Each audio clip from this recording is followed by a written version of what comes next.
আসসালামু আলাইকুম সবাইকে। তো এইচএসসি কেমিস্ট্রি ফার্স্ট পেপারের চ্যাপ্টার 3 আমাদের যেই 30 ডেজ কেমিস্ট্রি একটা সিরিজ চলতেছিল সেটা আজকে 14 নম্বর লেকচার, এবং এইটাতে আমরা মেইনলি পি ব্লক মৌলসমূহের কিছু ক্যারেক্টার নিয়ে আলোচনা করব এবং মেইনলি এই কোশ্চেনগুলো তোমাদের অনুধাবনমূলক প্রশ্নে আসে।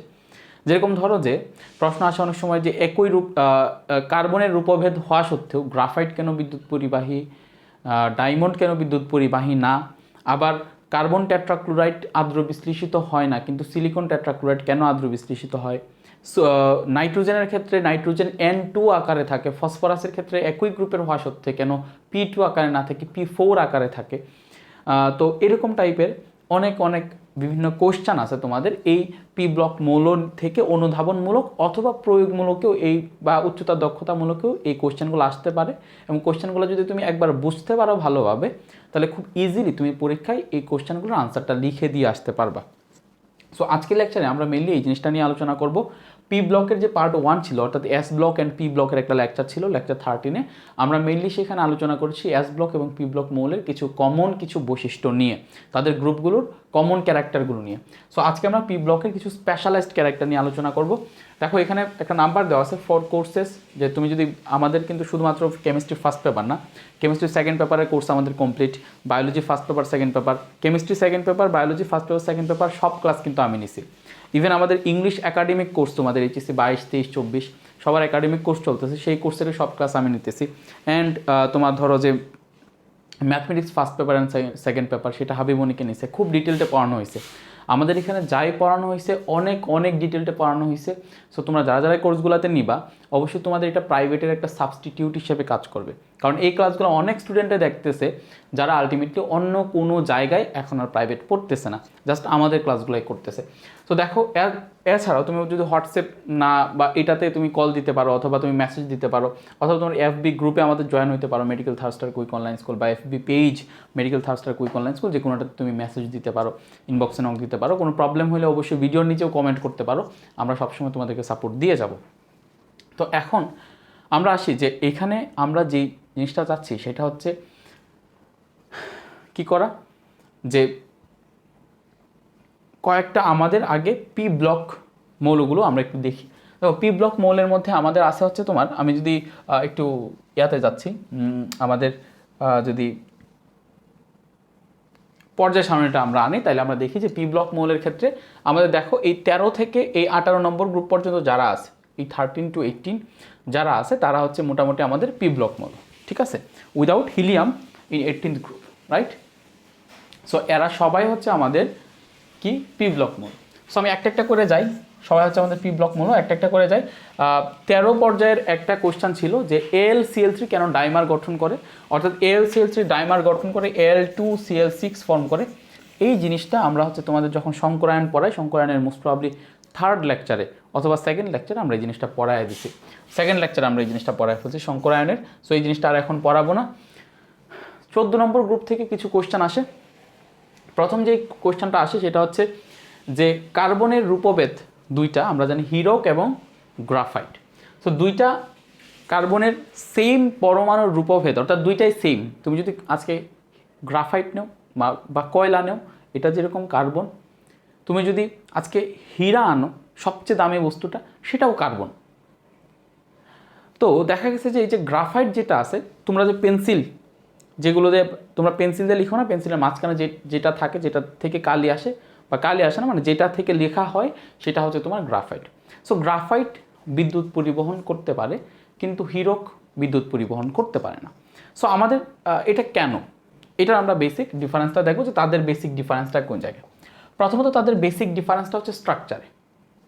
দেখো আমরা যদি কার্বনের কথা চিন্তা করি, এটা হচ্ছে আমাদের কার্বন, তাহলে এটার ইলেকট্রন বিন্যাস যদি করি তাহলে ইলেকট্রন বিন্যাস আসে 1s2, তারপরে 2s2, দেন কি 2p2। অর্থাৎ আমি যদি ইলেকট্রন বিন্যাসটা একটু সাজায় লিখি শেষ কক্ষপথের ইলেকট্রন বিন্যাসটা হুন্ডের নীতিতে, তাহলে এখানে হচ্ছে দুইটা ইলেকট্রন পি অরবিটালে, আমার এখানে কয়টা ইলেকট্রন থাকে ভাইয়া, একটা ইলেকট্রন, দুইটা ইলেকট্রন থাকে। তো এটা হচ্ছে 2s, এটা হচ্ছে ধরো 2px, এটা হচ্ছে 2py, এটা হচ্ছে 2pz। এখন যখন কার্বন যখন একটা রিয়াকশানে অংশগ্রহণ করে, বেশিরভাগ ক্ষেত্রে কী হয় সেটা আলটিমেটলি দেখা যায় যে একটু তোমার উত্তেজিত হয়, ঠিক আছে। সো কার্বনকে যদি আমরা উত্তেজিত করি তখন মেন কথা হচ্ছে এখানে আমরা কি পাইতে পারি, এখানে আমরা বিজুড়ির ইলেকট্রন হাইয়েস্ট কটা পাইতে পারি, দেখো 2s থেকে যদি আমি যদি একটু তাপ দিই তখন দেখা যায় যে কার্বনের একটা ইলেকট্রন 2pz-এ ট্রান্সফার হয়ে যাবে। এই জিনিসগুলো আমরা হুন্ডের ইলেকট্রন বিন্যাস, এই সমস্ত ইলেকট্রন বিন্যাস নীতিতে সবগুলোতে আমরা পড়ে আসছি। তাহলে এখানে আমার বিজোড় ইলেকট্রন হয়ে যাবে কটা, 4টা।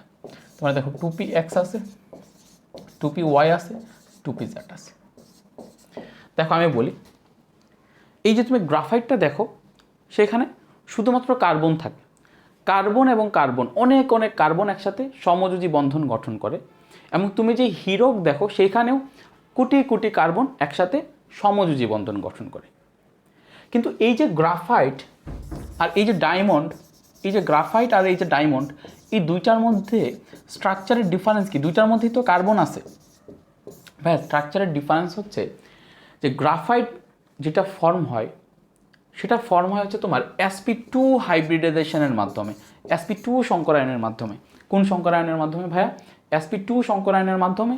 আর ডায়মন্ড যেটা ফর্ম হয়, সেটা ফর্ম হয় হচ্ছে তোমার sp3 সংকরায়নের মাধ্যমে। খুব ইম্পর্টেন্ট জিনিস। অর্থাৎ কার্বন আর কার্বন, অনেক অনেক কার্বনের সাথে সংযুক্ত হয়। ইন কেস অফ গ্রাফাইট তারা সংযুক্ত হয় sp2 সংকরায়নের মাধ্যমে। ইন কেস অফ ডায়মন্ড তারা সংযুক্ত হয় sp3 সংকরায়নের মাধ্যমে। আমরা সংকরায়ন জিনিসটা পড়ায় আসছি, আমরা পড়ায় আসছে সংকরায়নের 6-7 ঘন্টার লেকচার। শুরুর দিকে তোমাদের সংকরায়ন পড়ানো হয়েছে কেন? কারণ শুরুর দিকে যদি সংকরায়ন না পড়ানো হয় তাহলে এই জিনিসগুলো বোঝানো যাবে না। এই জন্যই আমি যেভাবে পড়াইছি, আমার পড়ানোর অর্ডারটা তোমাদের বইয়ের সাথে মিলবে না। তোমাদের বইয়ে এগুলোর আগে ব্যাখ্যা দিছে, তারপরে সংকরায়ন পড়াইছে। কিরে ভাই, এই সমস্ত বই তো কপি করে লিখছে, বুঝছো না? বিদেশি রাইটারদের বই কপি করে লিখছে, ডিরেক্ট কপি করে লিখছে, তাও ভালো করে লিখতে পারেনি, বুঝে নাই, ট্রান্সলেশন করতে পারে না ঠিকঠাক। সো ওরা বুঝেই নাই অর্ডারটা কীভাবে দিতে হবে। একজন স্টুডেন্ট কীভাবে বুঝবে কোনটা আগে দিলে বুঝবে? স্টুডেন্টরা হাইব্রিডাইজেশন বা সংকরায়ন স্টুডেন্টদেরকে এইগুলোর পরে দেওয়া হয়েছে। এখন ভাই ওকে আগে এগুলা পড়বে যেটা sp2-তে হয়, sp3-তে হয়। যেই লোকে হাইব্রিডাইজেশন পড়ে না, সে তো এই জিনিসগুলোর ব্যাখ্যা বুঝবে না। তো তার কাছে তো অ্যাপারেন্টলি মনেই হবে কেমিস্ট্রি অনেক টাফ। বাট যে স্টুডেন্টটা আমার হাইব্রিডাইজেশন পড়ে আসছে, সেই স্টুডেন্টটা যখন এই জিনিসটা দেখবে তখন মনে হবে ও আচ্ছা ঠিক আছে, এটি তো আমরা পড়ে আসছি। তো sp2 হাইব্রিডাইজেশনে কী হয়? In case of graphite sp2 হাইব্রিডাইজেশনে কী হয়?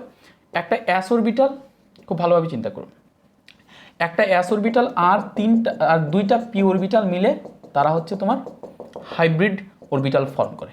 তারা কি করে? হাইব্রিড অরবিটাল ফর্ম করে। আর ইন কেস অফ ডায়মন্ড, যেহেতু sp3 হাইব্রিডাইজেশন, যেহেতু কি hybridization? sp3 hybridization. So ultimately একটা s আর এই 3টা p অরবিটাল আলটিমেটলি তোমার সংকরায়ন করে। তো তুমি যদি দেখো ইন কেস অফ গ্রাফাইট, প্রতিটা কার্বন পরমাণুতে একটি করে 2pz অরবিটাল অসংকরিত থেকে যায়। খুব ইম্পর্টেন্ট কিন্তু। প্রতি ক্ষেত্রে কী হয়? প্রতিটি কার্বনে, গ্রাফাইটের প্রতিটি কার্বনে একটি 2pz অরবিটাল বা একটি 2p অরবিটাল অসংকরিত থেকে যায়। অর্থাৎ সেটা সংকরায়নে অংশগ্রহণ করে না, বন্ধন গঠনে অংশগ্রহণ করে না। সো আমি যদি তোমাকে গ্রাফাইটের স্ট্রাকচারটা এক্স্যাক্টলি দেখাই, গ্রাফাইটের স্ট্রাকচারটা হচ্ছে, ধরো এটা হচ্ছে কার্বন, এটা হচ্ছে ধরো যে কার্বন, এটা হচ্ছে কার্বন। সো এই কার্বনের 3টা হাইব্রিড অরবিটাল ফর্ম হবে, কারণ sp2 হাইব্রিডাইজেশন যদি ঘটে ভাই, sp2 হাইব্রিডাইজেশন ঘটলে একটা s অরবিটাল, 2টা p অরবিটাল, 3টা অরবিটাল মিলিত হবে, 3টা নতুন অরবিটাল ফর্ম করবে এবং নতুন অরবিটালগুলো সবগুলোর শক্তি সেম হবে। হাইব্রিডাইজেশনে পড়ানো হয়েছে, হাইব্রিডাইজেশনের লেকচার দেখে আসো ভাই। তো এখানে কার্বন, তাহলে এখানে ধরলাম এটা একটা অরবিটাল, দেন এটা একটা অরবিটাল, দেন এটা একটা অরবিটাল। তুমি বলতে পারো ভাই আপনি কেন এইভাবে দিচ্ছেন? ভাই আমরা পরে আসছিলাম না, যদি sp2 হাইব্রিডাইজেশন হয় তাইলে ওই অণুর আকার কী হবে? অণুর আকার কোন শেপের হবে? ত্রিভুজ আকৃতির শেপে হবে। এবং তাদের মধ্যকার যে অ্যাঙ্গেল, সেই অ্যাঙ্গেল কত হবে? 120 ডিগ্রি, 120 ডিগ্রি। এই কারণে আমি এটাকে এভাবে লিখছি, দেখো 120 ডিগ্রি, এর মধ্যে কত আছে? 120 ডিগ্রি। তো দেখো দ্যাট মিনস কার্বন একটা, দেন এখানে এই কার্বনের সাথে এখানে আরও একটা কার্বন কী করছে? সে এই দেখো বন্ধন ফর্ম করছে। এই যে এই কার্বনের sp2 হাইব্রিডাইজেশন, তো সে আর একটা এরকম কী করছে? বন্ড ফর্ম করছে। তো এই কার্বনের আরও এরকম 2টা আছে না হাইব্রিড অরবিটাল? আচ্ছা, তো এখানে যদি আমরা দেখি, এখানে আরেকটা কার্বন, এখানে আরেকটা কার্বন, সে কী করছে? এরকমভাবে বন্ড তৈরি করছে। আরেকটা তার এইভাবে গেছে, আরেকটা তার কীভাবে আসছে? এইভাবে আসছে। সো এখানে ধরো একটা কার্বন, সেই কার্বনটা কী করছে? তোমার এরকম করছে, দেন এরকম, দেন এরকম। সো এখন দেখো আলটিমেটলি আমরা যদি দেখি যে এই যে শেপটা, সেই শেপটা হচ্ছে কি? ত্রিভুজ আকৃতির শেপ। এই যে দেখো এখানে কার্বন, এই দেখো এখানে কার্বন, কার্বন, দেন এই যে কার্বন, দেন এই যে কার্বন। তারা এরকম ত্রিভুজ আকৃতির শেপ ফর্ম করছে। কিন্তু আমি যদি ইন্ডিভিজুয়াল কার্বনের কথা চিন্তা করি, আমি যদি সেন্ট্রাল কার্বনের কথা চিন্তা করি, তাহলে সেন্ট্রাল কার্বন কি করছে দেখো, সেন্ট্রাল কার্বন থেকে এই বরাবর একটা বন্ড বের হয়ে গেছে, এই বরাবর একটা বন্ড আসছে, এই বরাবর একটা বন্ড আসছে। আমি যদি জিনিসটা দেখাই, দেখো সেন্ট্রাল কার্বনের ক্ষেত্রে কী হয়েছে, in case of central carbon আমরা যদি দেখি, সেন্ট্রাল কার্বন থেকে এই বরাবর একটা বন্ড বের হয়েছে, এই বরাবর একটা বন্ড বের হয়েছে, এই বরাবর একটা বন্ড বের হয়েছে। অর্থাৎ এটা যদি আমার সেন্ট্রাল কার্বন হয়, এটা থেকে এই বরাবর একটা বন্ড বের হয়েছে, এই বরাবর একটা বন্ড বের হয়েছে, এই বরাবর একটা বন্ড বের হয়েছে।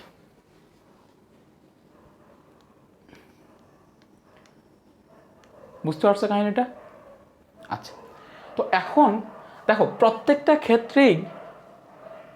ক্ষেত্রে কী হয়েছে, এই স্ট্রাকচারটার মধ্যে আমি যদি দেখাই, প্রত্যেকটা ক্ষেত্রে কী হয়েছে, প্রত্যেকটা ক্ষেত্রেই তোমার একটা করে অরবিটাল অসংকরিত রয়ে গেছে। অর্থাৎ এই যে প্রত্যেকটা ক্ষেত্রে এই জায়গায় একটা অরবিটাল অসংকরিত রয়ে গেছে, এই একটা অরবিটাল অসংকরিত রয়ে গেছে, 2p z orbital, 2p z orbital অসংকরিত রয়ে গেছে, সরি এইখানে দিলাম কেন, কার্বনের মধ্যে দিব, সরি 2p z অরবিটাল অসংকরিত রয়ে গেছে, 2p z অরবিটাল অসংকরিত রয়ে গেছে।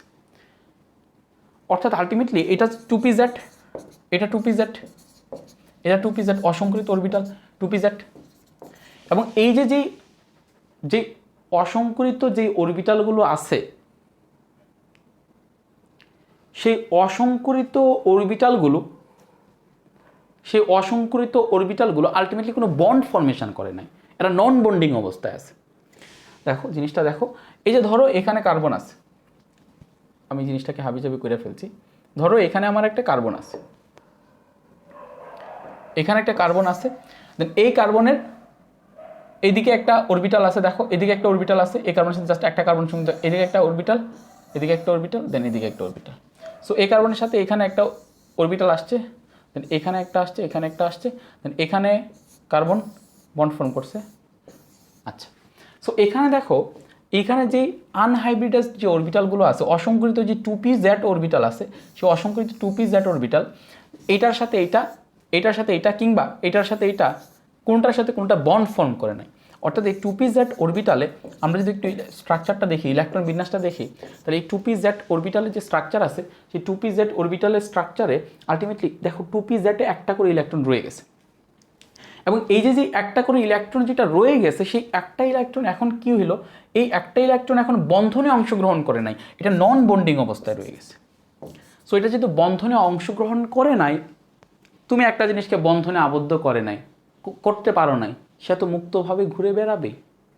তো যখনই এখানে পটেনশিয়াল ক্রিয়েট করা হয়, তখনই দেখা যায় যে 2p z অরবিটালের যে একটা করে ইলেকট্রন যেটা ফাঁকা রয়ে গেছে, সেই একটা করে ইলেকট্রন আলটিমেটলি কি করে, সারাউন্ড করতে পারে, এক জায়গা থেকে অন্য জায়গায় যেতে পারে, অর্থাৎ তারা বিদ্যুৎ পরিবহন করতে পারে।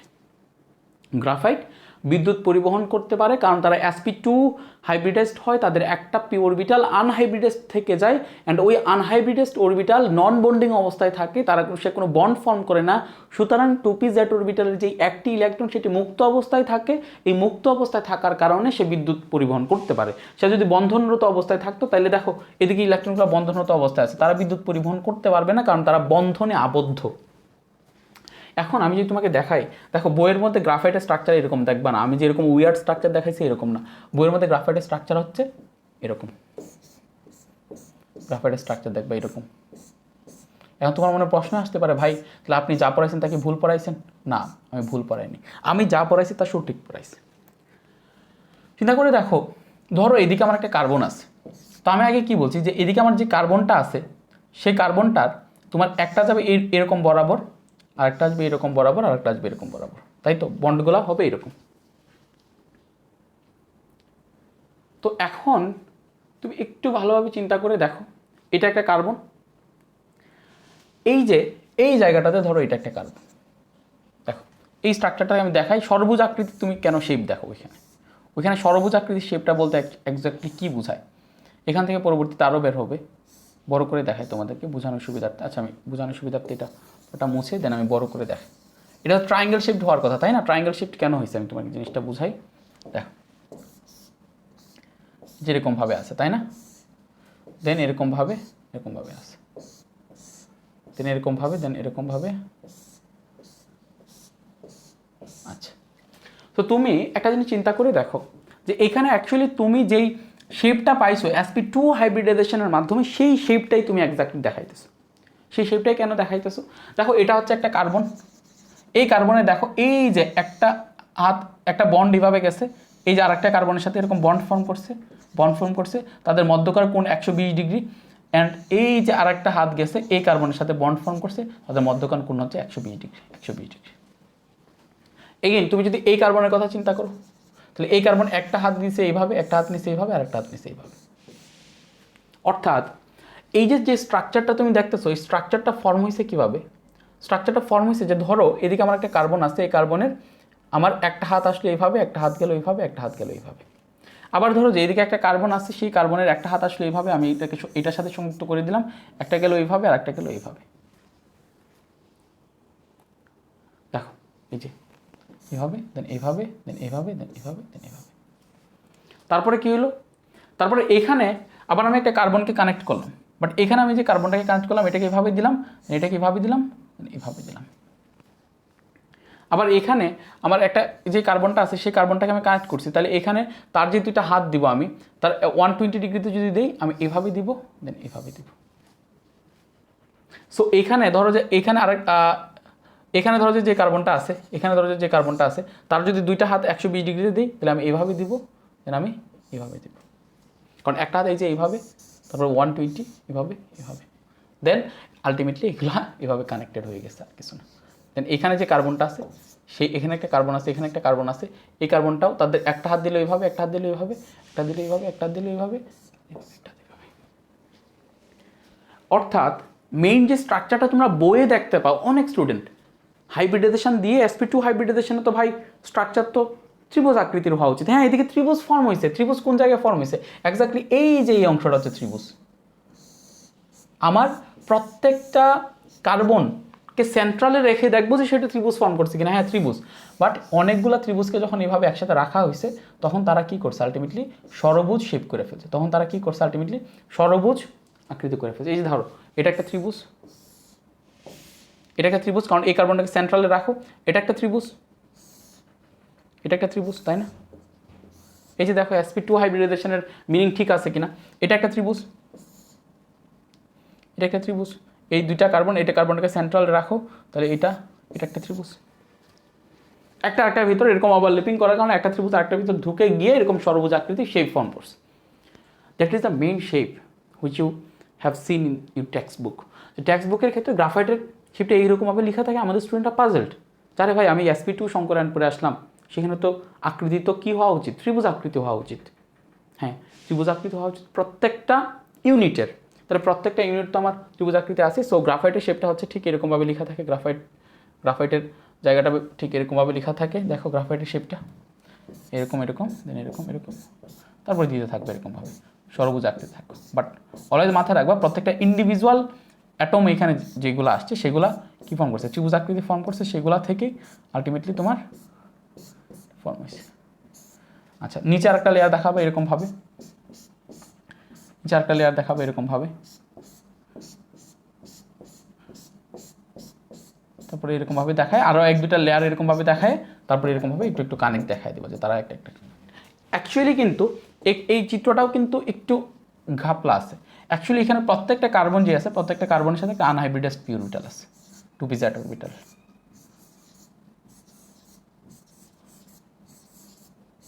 এরা কি থাকে? এরা তোমার মুক্ত অবস্থায় সঞ্চরণশীল থাকে সব জায়গায়। আচ্ছা, এখন আসো গ্রাফাইটের ক্ষেত্রে, গ্রাফাইট না, ডায়মন্ডের ক্ষেত্রে। ইন কেস অফ ডায়মন্ড কি হয়? In case of diamond sp3 hybridization ঘটে। সো sp3 হাইব্রিডাইজেশন ঘটার কারণে আলটিমেটলি যেটা ঘটে সেটা হচ্ছে এরা সবাই তোমার বন্ড ফরমেশনে অংশ নেয়, কোনো ইলেকট্রন মুক্ত থাকে না। জিনিসটা দেখাই, ধরো এটা হচ্ছে কার্বন, তাহলে কার্বনের sp3 হাইব্রিডাইজেশন মানে চারটা, কার্বনের sp3 হাইব্রিডাইজেশন মানে চারটা অরবিটাল ক্রিয়েট হবে, তাই না? চারটা অরবিটাল ক্রিয়েট হবে, তার সেইভাবে কি চতুস্থলকীয়। দ্যাট মিনস এটা যদি কার্বন হয়, তাহলে একটা অরবিটাল যাবে হচ্ছে এরকমভাবে, দেখো একটা অরবিটাল যাবে এরকমভাবে, একটা অরবিটাল আসবে এরকমভাবে, একটা অরবিটাল আসবে এরকমভাবে, আর একটা অরবিটাল আসবে এরকমভাবে, চতুস্থলকীয় শেপ। তারপরে এখানে আরেকটা কার্বন বন্ড ফর্ম করবে, এখানে একটা কার্বন বন্ড ফর্ম করবে, এখানে একটা কার্বন বন্ড ফর্ম করবে, এখানে একটা কার্বন বন্ড ফর্ম করবে। কার্বনের যে চারটা ইলেকট্রন ছিল, চারটা বিজোড় ইলেকট্রনেই তোমার বন্ড ফর্মেশনে অংশ নেই। তো চারটা ইলেকট্রনের চারটা বিজোড় ইলেকট্রনে যদি বন্ড ফর্মেশনে অংশ নেই, কোনো ইলেকট্রন মুক্ত অবস্থায় থাকে না। সো কোনো ইলেকট্রন মুক্ত অবস্থায় না থাকার কারণে তুমি যখন তাদের মধ্যে পটেনশিয়াল ডিফারেন্স ক্রিয়েট করবা, ইলেকট্রন সঞ্চরণশীল হবে না, কারণ তারা বন্ধনরত অবস্থায় আছে। যে জিনিসটা বন্ধনরত অবস্থায় আছে সেটা ছুটে যাবে না। সো আলটিমেটলি এই কারণে হীরক বিদ্যুৎ পরিবহন করতে পারে না। তোমাদের বইয়ে যে শেপ দেওয়া, সেই শেপটা যদি আঁকতে চাও তাহলে যেটা করতে হবে, ধরো এটা হচ্ছে কার্বন, এটা হচ্ছে কার্বন, এই কার্বনের বই যে শেপটা দেওয়া আছে, এটা ধরো হচ্ছে কার্বন, দেন এটা হচ্ছে কার্বন। সো এই যে কার্বন আছে সেই কার্বন থেকে তুমি এরকমভাবে দিতে হবে, তোমার একটা টান এরকমভাবে দিতে হবে, দেন এটা হচ্ছে কার্বন। সো এই কার্বনের ক্ষেত্রে এটা হচ্ছে একটা বন্ড, sp3 যদি দেখাইতে চাই, এটা হচ্ছে তোমার আর একটা, দেন এটা হচ্ছে তোমার একটা, এটা হচ্ছে তোমার মেনলি চতুস্তলিকীয় শেপের হয়। সো তুমি যেটা করবা সেটা হচ্ছে এই প্রত্যেকটার সাথে এখানে যে কার্বন আছে সেই কার্বনও চতুস্তলিকীয় শেপ ফর্ম করবে, সবসময় মাথায় রাখবা। প্রতিটা কার্বনেই কিন্তু এদিকে sp3 হাইব্রিডাইজড, অর্থাৎ প্রতিটা কার্বনের যে ইউনিটটা ফর্ম করবে সেটা হবে চতুস্তলিকীয়, যেহেতু sp3 হাইব্রিডাইজেশন ঘটছে। তাহলে প্রতিটা কার্বনের ক্ষেত্রে আমি নতুন করে শুরু করবো। দেখো এই যে এই শেপটা ছিল চতুস্তলিকীয়, এই যে এই শেপটা, এখানে একটা উপর দিক থেকে একটা টান আসছে, তারপরে এরকমভাবে দিলাম, এরকমভাবে দিলাম, এরকমভাবে দিলাম, একটা চতুস্তলিকীয় শেপ ফর্ম হয়েছে। এটা কী শেপ ফর্ম হয়েছে? চতুস্তলিকীয় শেপ ফর্ম হয়েছে, রাইট? সো আমি যেটা করব, এই প্রত্যেকটা কার্বনকে এই কার্বন ধরবো, এই পয়েন্ট ধরবো, এই যে পয়েন্টটা ছিল এই পয়েন্টটাও সেই পয়েন্টটা, এই পয়েন্টটাও সেই পয়েন্টটা, এই পয়েন্টটাও সেই পয়েন্টটা। দ্যাট মিনস এই পয়েন্টটা যদি সেই পয়েন্টটা হয়, এই পয়েন্ট থেকে আমি কি কাজ করছি, এই পয়েন্ট থেকে আমি একটা সুন্দর করে আমি নামায় দিছি। তাহলে আমি এরকমভাবে 90 ডিগ্রি অ্যাঙ্গেল আমি এরকমভাবে নামায় দিলাম। নামায় দেওয়ার পরে কি করব, আমি নামায় দেওয়ার পরে কি করব, এখানে আমি কি করছি, এখানে নামাই দেওয়ার পরে এই পয়েন্ট থেকে নামাই দেওয়ার পরে প্রতিটা জায়গায় আমি মাঝখানে কি দিচ্ছি, কার্বন দিচ্ছি, তাই না? পয়েন্টটা আনার পরে কার্বন দিচ্ছি, এখানে আমি কার্বন দিচ্ছি। সো কার্বন যেহেতু দিছি, তারপরে আমি কি করছি, এই কার্বন দেওয়ার পরে আমি এই বরাবর একটা হাত দিচ্ছি, এই বরাবর একটা হাত দিচ্ছি, এই বরাবর একটা হাত দিচ্ছি।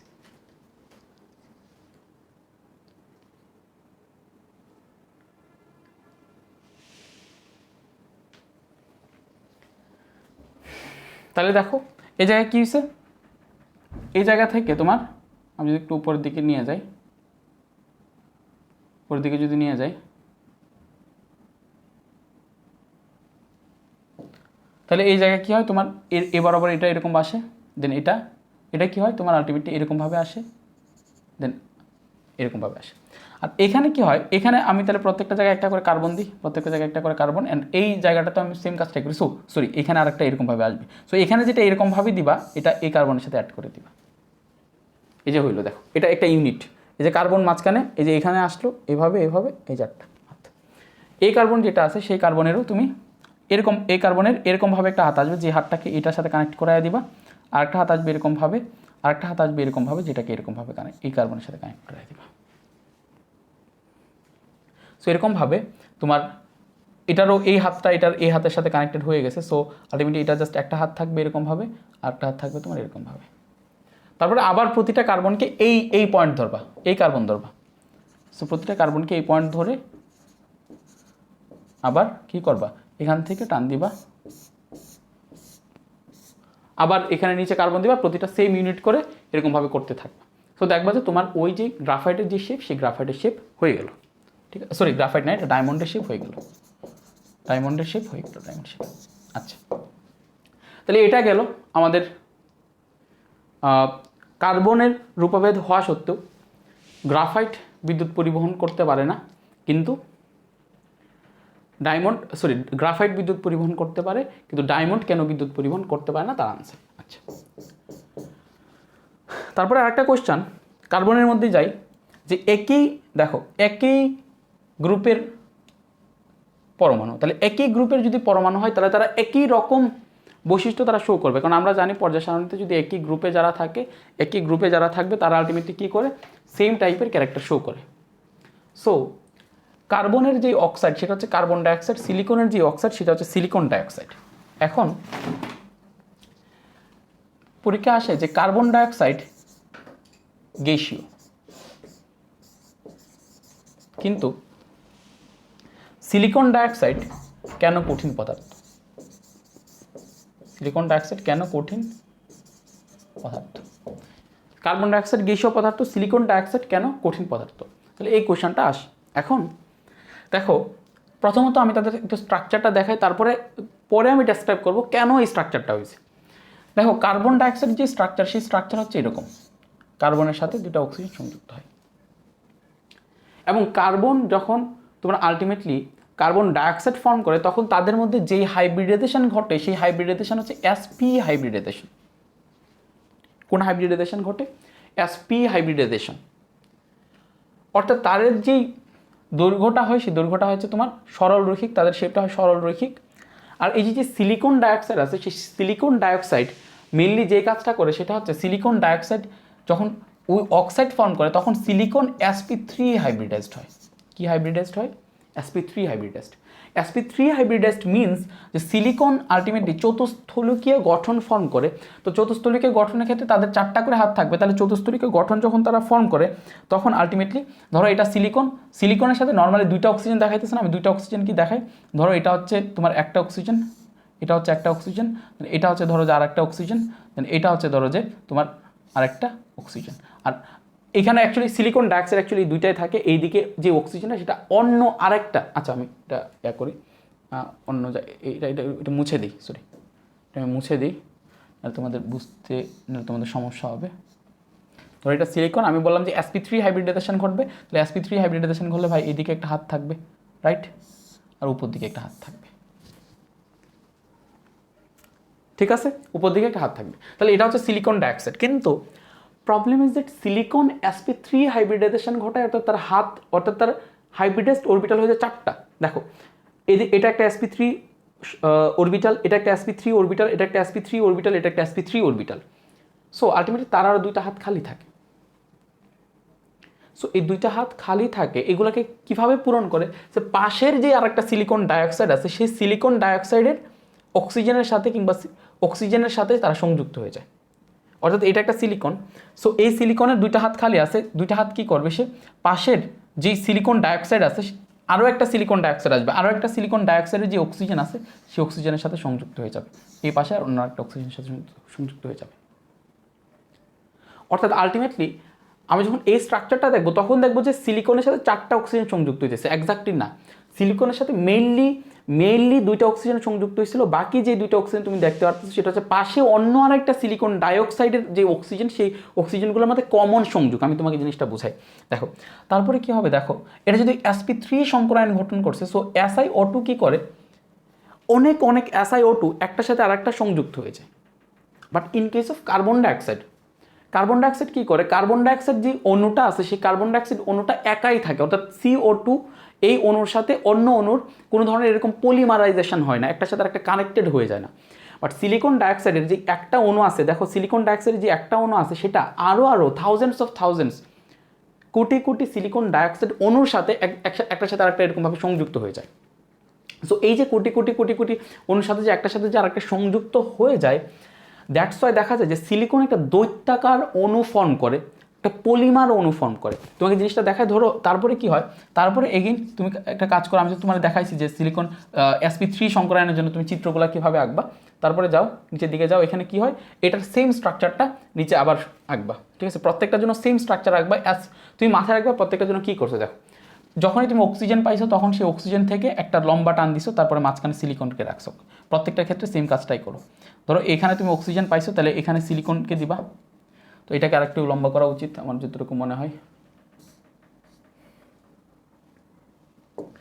ঠিক আছে, আরেকটু লম্বা করা উচিত। দেন এখানে অক্সিজেন পাইছো, তাহলে এখানে কি দিবা, এটা লম্বা টান দিয়ে এখানে কি দিবা, সিলিকনকে দিবা, কারণ প্রত্যেকটা অক্সিজেন থেকে এরকমভাবে টান দিয়ে তুমি কাকে দিতেছো, সিলিকনকে দিতেছো। ওকে, সিলিকনকে দেওয়ার পরে সিলিকন থেকে 2টা করে এরকম অ্যাকচুয়ালি 4টা করে অক্সিজেন বের করবা, বাট মেন কাহিনী দেখো 2টা করে অক্সিজেনই বের করো। দেখো অর্থাৎ সিলিকনের সাথে যে ইনিশিয়াল যে স্ট্রাকচারটা ছিল সেই স্ট্রাকচারটাই দাও। এখন দেখো কি করব আমরা, এই যে দেখো যে সিলিকন আছে সেই সিলিকন থেকে কি করছিলাম, এভাবে একটা অক্সিজেন, এভাবে একটা অক্সিজেন, এভাবে একটা অক্সিজেনকে মাইরা দিছিলাম। সো এভাবে একটা অক্সিজেনকে দাও, এভাবে একটা অক্সিজেন, এভাবে একটা অক্সিজেন, আর একটা অক্সিজেনকে দাও এইভাবে, ঠিক আছে। আচ্ছা এটাকে আরেকটু নিচে দিই,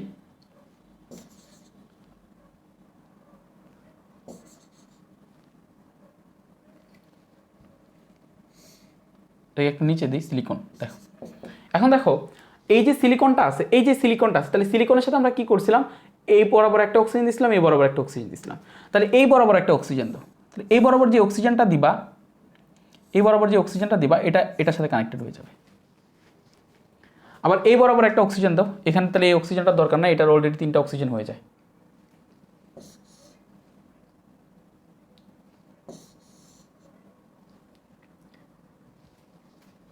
এই সিলিকনের একটা অক্সিজেন এই বরাবর হয়েছে, এটার সাথে লাগিয়ে পড়ছে, আর একটা অক্সিজেন দাও এই বরাবর, আর একটা অক্সিজেন দাও এই বরাবর। তো এই সিলিকনের তাহলে আমার এই বরাবর একটা অক্সিজেন লাগবে, এই বরাবর অক্সিজেনটা এই অক্সিজেনটাই, আর এই বরাবর একটা অক্সিজেন দিলাম, আর এই বরাবর আমি একটা অক্সিজেন দিলাম। এখন দেখো তাহলে কি করব, এখন আবার আমরা তোমার এখানে সেম কাজ করব, একটু আগে যে কাজটা করে আসছি সেম কাজ করব। যে এখানে কি হয় আলটিমেটলি, এই যে প্রত্যেকটা অক্সিজেন থেকে আমরা কি করছিলাম, এই যে দেখো প্রত্যেকটা অক্সিজেন থেকে আমরা লম্বা লম্বা টান দিছি, তাহলে প্রত্যেকটা অক্সিজেন থেকে লম্বা লম্বা টান দাও, এখানে অক্সিজেন থেকে লম্বা লম্বা টান দাও, লম্বা লম্বা টান দাও, এটা থেকে লম্বা টান দাও, এটা থেকে লম্বা টান দাও, এটা থেকে লম্বা টান দাও, এটা থেকে লম্বা টান দাও, এটা থেকে লম্বা টান দাও। সেম কাজ করো। এখন একটু জাস্ট হেয়ারফের রাখো, তাদের উচ্চতার একটু হেয়ারফের রাখো, এটাকে পারলে একটু নিচে নামায় দাও, এটাকে একটু উপরে রাখো, এটাকে একটু নিচে নামায় দাও, হেয়ারফের রাখো। সো এখানে আবার সিলিকন দিব, এখানে আবার সিলিকন দিব, এখানে আবার সিলিকন দিব, আবার সিলিকন, আবার সিলিকন, আবার সেম কাজ আমরা করতে থাকবো, আবার সেম কাজ করতে থাকবো। দেখো এদিকের কি ছিল, একটা অক্সিজেন এই বরাবর আসবে, একটা অক্সিজেন এই বরাবর, আর একটা অক্সিজেন কি হবে তোমার এই বরাবর, এটার আবার একটা অক্সিজেন এই বরাবর, একটা অক্সিজেন এই বরাবর, একটা অক্সিজেন এই বরাবর। এই সিলিকনের একটা অক্সিজেন তোমার ধরো যে এই বরাবর একটা অক্সিজেন, আর এই বরাবর একটা অক্সিজেন দরকার যেটা এখানে চলে আসতেছে, আর এই বরাবর একটা অক্সিজেন দরকার যেটা এটার সাথে কানেক্টেড হবে। দেন আলটিমেটলি এটা এই অক্সিজেনের সাথে কানেক্টেড হবে, এটার এই বরাবর একটা অক্সিজেন দরকার এটার সাথে কানেক্টেড হবে। এরকমভাবে তারা হচ্ছে একটার সাথে আর একটা সিলিকন অণু এভাবে কানেক্টেড হইতে হইতে হইতে হইতে হইতে তারা একটা দৈত্যাকার অণু ফর্ম করে ফেলে। আলটিমেটলি আমরা তখন লিখি যে সিলিকন ডাইঅক্সাইডটা যেটা ফর্ম হয়েছে সেই সিলিকন ডাইঅক্সাইডটা অ্যাকচুয়ালি একটা পলিমার ফর্ম করে ফেলছে, এবং তাদের যে পলিমারটা সিলিকন ডাইঅক্সাইড যে পলিমারটা ফর্ম করে ফেলছে, তাদের যে পলিমারটা সেটা আমরা লিখি যে n সংখ্যক সিলিকন ডাইঅক্সাইড একসাথে কানেক্টেড হয়ে গেছে। সো এখন একটা জিনিস চিন্তা করো, কার্বন ডাইঅক্সাইডগুলো নর্মালি, কার্বন ডাইঅক্সাইডের যে অণুগুলো আছে নর্মালি একা থাকে, অর্থাৎ একটা কার্বন ডাইঅক্সাইডের সাথে আরেকটা কার্বন ডাইঅক্সাইড গ্যাসের অণু একটা থেকে আরেকটা অনেক দূরে দূরে থাকে, তবুও তাদের মধ্যে একটা আকর্ষণ বল থাকে, একেবারে দুর্বল আকর্ষণ বল, যেটাকে বলা হয় ভ্যান ডার ওয়েলস আকর্ষণ বল। আমরা পড়ে আসছিলাম গণনাঙ্ক স্ফুটনাঙ্কে একবার পড়ছি আমরা, সামনে ভ্যান ডার ওয়েলস আকর্ষণ বল নিয়ে পুরো একটা ডিফারেন্ট লেকচার আসবে, totally just van der Waals force dedicated একটা লেকচার আসবে। সো কার্বন ডাইঅক্সাইডের যে অণুগুলো আছে সেই কার্বন ডাইঅক্সাইডের অণুগুলো আলটিমেটলি দূরে দূরে থাকে, খুব দূরে দূরে থাকে, গ্যাসিয়াস অণু, এবং তাদের মধ্যে আলটিমেটলি কোনো ধরনের আকর্ষণ শক্তি নাই বললেই চলে, তবুও তাদের মধ্যে দুর্বল একটা আকর্ষণ শক্তি থাকে, যে আকর্ষণ শক্তিটাকে বলা হয় বা আকর্ষণ বল থাকে যেটাকে বলা হয় ভ্যান ডার ওয়েলস আকর্ষণ বল। তাহলে এই ভ্যান ডার ওয়েলস আকর্ষণ বল অত্যন্ত দুর্বল বল, অর্থাৎ কার্বন ডাইঅক্সাইডের অণুগুলা যেহেতু তাদের মধ্যকার ইন্টারমলিকুলার ফোর্স, যেহেতু আন্তঃআণবিক বল যেহেতু অত্যন্ত দুর্বল, সেহেতু তারা কি করতে পারে, ছুটাছুটি করতে পারে, একে থেকে অপরে আন্তঃআণবিক দূরত্ব অনেক বেশি হয়ে যায়। দ্যাটস ওয়াই তারা গ্যাসিয়াস ফর্ম, দ্যাটস ওয়াই তারা কি ফর্ম করে, গ্যাসিয়াস ফর্ম করে, তারা গ্যাসিয়াস ফর্মে থাকে, গ্যাস হয়ে যায় তারা, কারণ তাদের অণুগুলোর মধ্যে দেখো গ্যাসের ডেফিনেশন কি, যে তাদের মধ্যে আন্তঃআণবিক বলের মান অতি কম থাকবে, এবং আন্তঃআণবিক বলের মান অতি কম থাকার কারণে আন্তঃআণবিক দূরত্ব অনেক বেড়ে যাবে, তারা একে ছুটাছুটি করবে। তো এটাই তো গ্যাসের ডেফিনেশন। সো আমি যদি এদিকে দেখাইতে পারি যে তাদের মধ্যকার আন্তঃআণবিক বলের মান কম, তাহলে তো আমি এটা প্রুফ হয়ে গেল যে তারা হচ্ছে কি আলটিমেটলি, এটা তো প্রুফ হয়ে গেল যে তারা হচ্ছে আলটিমেটলি গ্যাস। কিন্তু in case of silicon dioxide, দেখো সিলিকন ডাইঅক্সাইডের যে একটা অণু আছে, সিলিকন ডাইঅক্সাইডের একটা অণুর সাথে আর একটা সিলিকন ডাইঅক্সাইডের অণুর মধ্যকার যেই আন্তঃআণবিক বল, সেই আন্তঃআণবিক বল কিন্তু কোনো দুর্বল বল না, বরং তারা সমযোজী বন্ধনের মাধ্যমে একটা বল তারা ফর্ম করছে। যেমন এখানে যে সিলিকন ডাইঅক্সাইডটা আছে, সেই সিলিকন ডাইঅক্সাইডটা এখানে সিলিকন ডাইঅক্সাইডের সাথে সমযোজী বন্ধনে আবদ্ধ, এখানে সিলিকন ডাইঅক্সাইডের সাথে সমযোজী বন্ধনে আবদ্ধ, এখানে সিলিকন ডাইঅক্সাইডের সাথে সমযোজী বন্ধনে আবদ্ধ। সো এখানে দেখা যাচ্ছে কোটি কোটি অণু আলটিমেটলি কানেক্টেড হয়েছে, এবং তাদের মধ্যকার যে বন্ধনটা সেটা হচ্ছে সমযোজী বন্ধন, এবং এই সমযোজী বন্ধন অনেক শক্তিশালী ভ্যান ডার ওয়েলস ফোর্স থেকে, এবং এই কারণে তাদের বন্ধন যেহেতু অনেক শক্তিশালী অর্থাৎ আন্তঃআণবিক আকর্ষণ বলের মান অত্যধিক। সো আন্তঃআণবিক অর্থাৎ একটা অণুর সাথে আরেকটা অণুর আকর্ষণ বলের মান অত্যধিক হওয়ার কারণে তাদের আন্তঃআণবিক দূরত্ব অনেক কমে যায়। সো আলটিমেটলি তারা একটা জালিকাকার বিন্যাস ফর্ম করে। আন্তঃআণবিক দূরত্ব কমে যাওয়ার কারণে দেখো কঠিনের ডেফিনেশন কি, যে তাদের মধ্যে আন্তঃআণবিক বলের মান অনেক বেশি, দ্যাটস আন্তঃআণবিক দূরত্বের মান কম, তারাই হচ্ছে কঠিন পদার্থ। So that's why silicon dioxide কঠিন পদার্থ রূপে থাকে, কঠিন পদার্থ রূপে থাকে। তাহলে দেখো তার মানে কার্বন ডাইঅক্সাইড এবং সিলিকন ডাইঅক্সাইডের মধ্যে, কার্বন ডাইঅক্সাইড এবং সিলিকন ডাইঅক্সাইডের মধ্যে কার্বন ডাইঅক্সাইড কেন গ্যাস এবং সিলিকন ডাইঅক্সাইড কেন কঠিন সেটার ব্যাখ্যা দিবা ইন্টারমলিকিউলার ফোর্স দিয়ে, আন্তঃআণবিক বল দিয়ে। যে কার্বন ডাইঅক্সাইডের মধ্যকার আন্তঃআণবিক বল হচ্ছে দুর্বল ভ্যান ডার ওয়েলস বল, বা সিলিকন ডাইঅক্সাইডের মধ্যকার আন্তঃআণবিক বল হচ্ছে কি তোমার আলটিমেটলি সমযোজী বন্ধনের মাধ্যমে প্রাপ্ত বল। সো দ্যাটস ওয়াই এটা যেহেতু খুব বেশি শক্তিশালী এবং অনেক অনেক অনেক কোটি কোটি অণু একসাথে সংযুক্ত অবস্থায় থাকে, সো এটা একটা কঠিন ফর্ম লাভ করে, আর এটা হচ্ছে একটা গ্যাসিয়াস ফর্ম লাভ করে, কারণ এটা আলটিমেটলি একটার সাথে একটা সংযুক্ত থাকার কারণে একটা থেকে একটা ছুটে যাইতে পারে না, একটা দৌড়াদৌড়ি করতে পারে না, গ্যাসের অণুর মতো ছুটাছুটি করতে পারে না, বাট কার্বন ডাইঅক্সাইড করতে পারে। আচ্ছা, তোমাদের কথা হচ্ছে ভাইয়া এইটা আমরা বুঝলাম, বাট প্রবলেম ইজ দ্যাট, এটা বুঝলাম, বাট প্রবলেমটা হলো যে কার্বন ডাইঅক্সাইড কেন সে একা থাকতেছে, সিলিকন ডাইঅক্সাইড কেন পলিমার ফর্ম করতেছে। অথবা আমি যদি কোশ্চেনটা করি যে ভাই কার্বন ডাইঅক্সাইডের মধ্যে কেন sp সংকরায়ন ঘটতেছে, সিলিকন ডাইঅক্সাইডের মধ্যে কেন sp3 সংকরায়ন ঘটতেছে, প্রবলেমটা কি হতো? কার্বন ডাইঅক্সাইডের মধ্যে যদি sp3 সংকরায়ন ঘটতো, কেন ঘটে না? দেখো সেটার কারণটা যদি আমি দিই, ধরো কার্বন ডাইঅক্সাইড আলটিমেটলি কী করে, দেখো কার্বন ডাইঅক্সাইড, সো কার্বন আর অক্সিজেনের মধ্যকার ডাবল বন্ড ফর্ম হচ্ছে, বাট সিলিকন কি করতেছে, অক্সিজেনের সাথে সিঙ্গেল বন্ড ফর্ম করতেছে। যেমন এদিকে একটা অক্সিজেনের সাথে সিঙ্গেল বন্ড, এদিকে একটা অক্সিজেনের সাথে সিঙ্গেল বন্ড, এদিকে অন্য কেউ সাথে কানেক্টেড হইতেছে।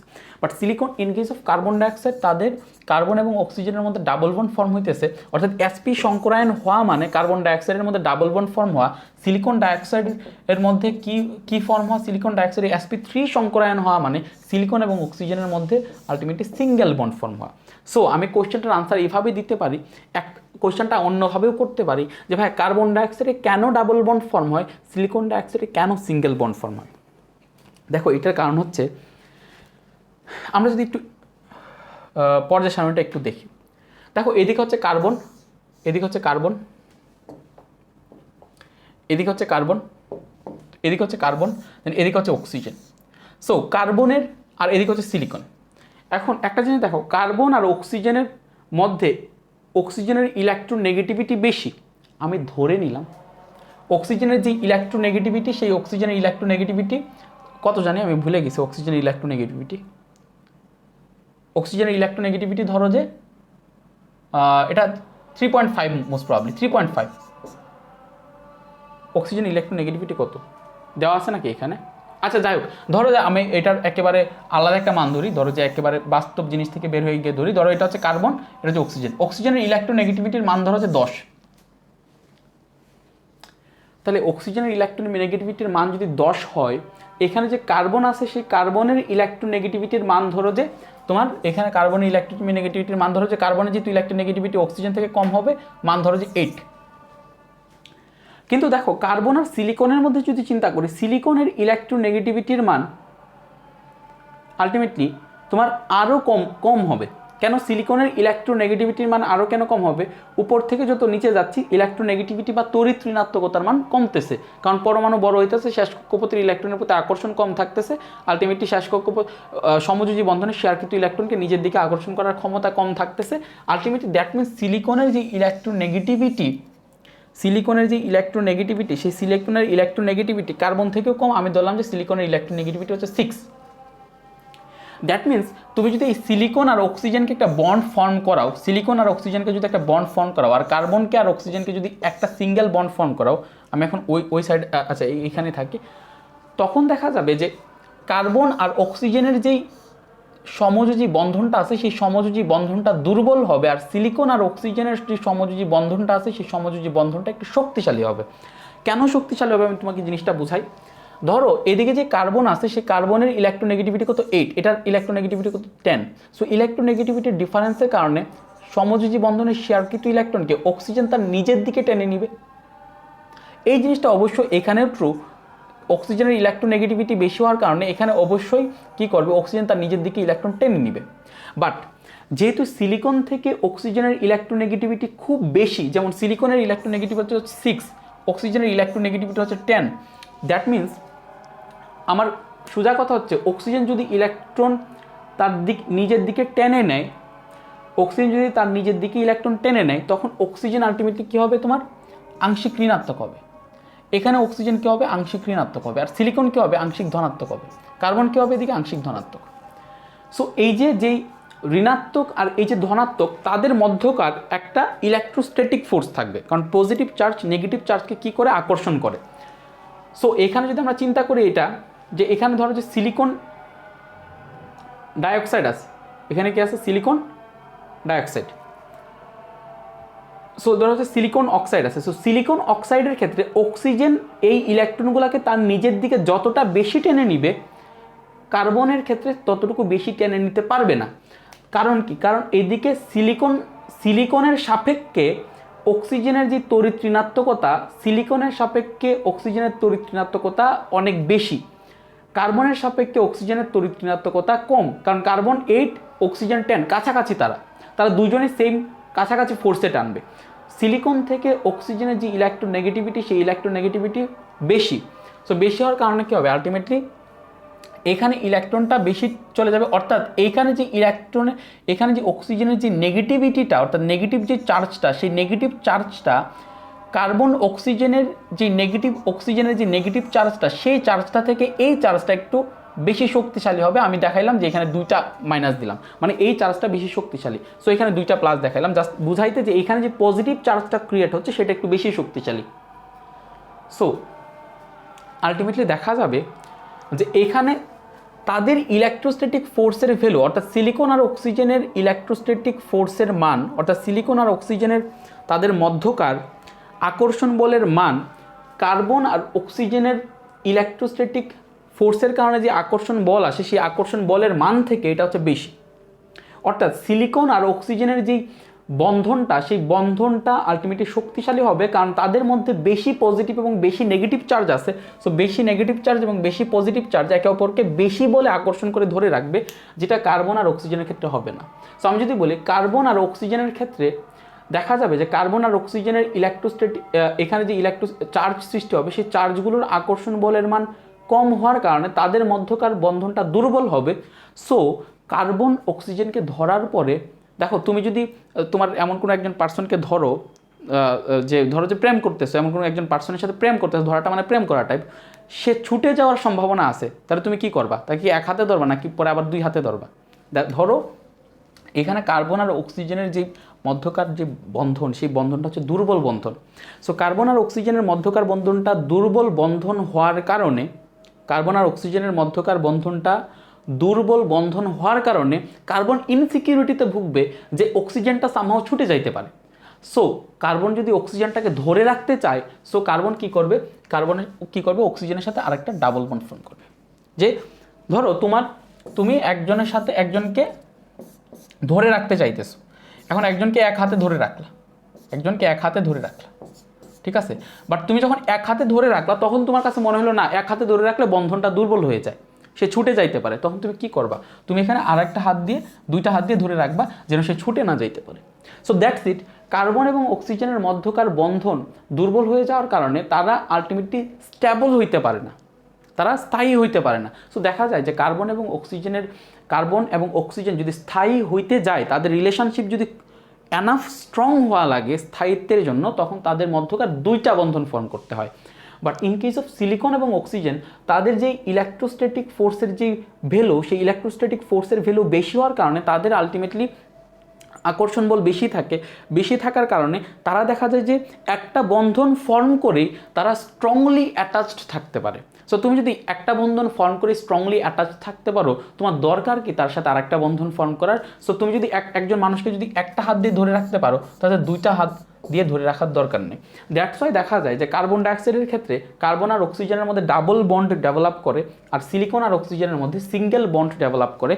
সেই প্রেক্ষিতেই কার্বন আর অক্সিজেনের মধ্যে যেহেতু ডাবল বন্ড ডেভেলপ করে, এবং আমরা জানি ডাবল বন্ড ফরমেশনের মধ্যে পাই বন্ড ফরমেশন করতে হয়। সো পাই বন্ড ফরমেশনের ক্ষেত্রে দেখা যায় যে অরবিটালগুলোকে আনহাইব্রিডাইজড অবস্থায় থাকতে হয়। সো দেখা যায় যে দুই দিকে দুইটা ডাবল বন্ড ফরমেশনের জন্য দুইটা অরবিটাল তোমার সংকরায়নে অংশগ্রহণ নিতে পারে না, অর্থাৎ এস অরবিটাল আর শুধু একটা পি অরবিটাল, ধরো পি এক্স অরবিটাল বা পি ওয়াই বা পি জেড, একটা অরবিটাল সংকরায়নে অংশগ্রহণ নিতে পারে, বাকি দুইটা অরবিটাল অসংকরিত অবস্থায় থেকে যায়।